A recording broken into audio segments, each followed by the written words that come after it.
Your good vibes.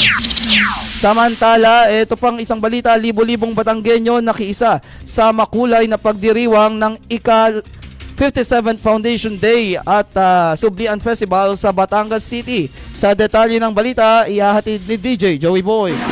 GV Balita Express.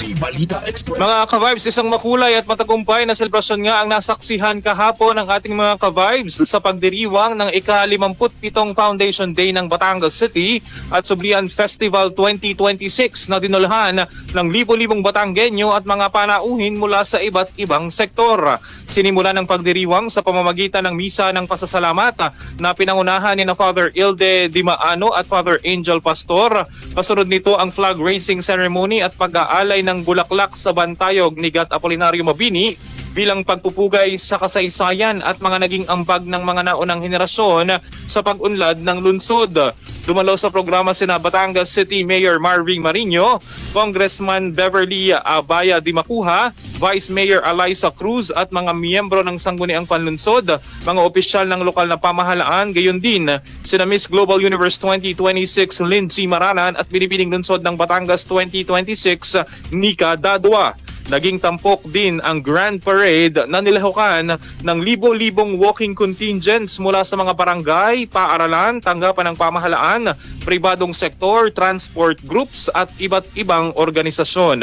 Mas naging makulay pa ang parada sa pagtatanghal ng mga street dancers at minibands mula naman yan sa iba't ibang paaralan. Kasabay ng selebrasyon, dinagsa rin ang food bazaar sa Plaza Mabini na nag-alok ng mga paboritong pagkaing Batanggenyo tulad ng lomi, kakanin, lechon, inihaw at iba pang lokal at international na putahe bilang suporta naman sa mga lokal na negosyante.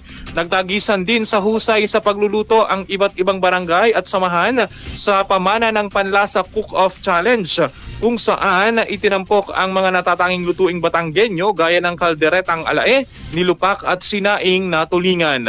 Bilang pagtatapos naman ng maghapong selebrasyon, nagsaya ang mga Batanggenyo sa Street Bubble Party na pinangunahan ni Mayor Marvin Marino na sinundan ng isang makulay na fireworks display bilang hudyat ng matagumpay na pagdiriwang ng Foundation Day at Sublian Festival.